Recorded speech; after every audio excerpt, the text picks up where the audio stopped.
আশিয়া কথার বিচার চাই খুনি সুজনের ফাঁসি চাই।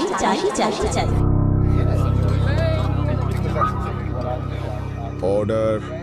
আসামি স্বীকার করেছে এই হত্যাকাণ্ড সে একাই ঘটিয়েছে, তাই আমি তার উপযুক্ত শাস্তি কামনা করছি, ইয়োর অনার। Order order. আসামি তার স্ত্রীকে হত্যা করার কথা স্বীকার করেছে এবং মামলার তদন্ত ও সাক্ষ্য প্রমাণে তার দোষ প্রমাণিত হয়েছে। বাংলাদেশ দণ্ডবিধির ধারা ৩০২ মোতাবেক আদালত তাকে দোষী সাব্যস্ত করেছে। তাই এই আদালত আসামিকে যাবজ্জীবন সশ্রম কারাদণ্ডে দণ্ডিত করল।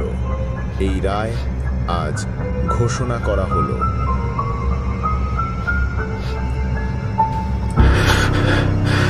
সুজন, জানো আমি তোমার কাছে কোনোদিনও কোনো দামি জিনিস চাইনি, দামি গহনা, দামি শাড়ি, কোনো কিছুই চাইনি।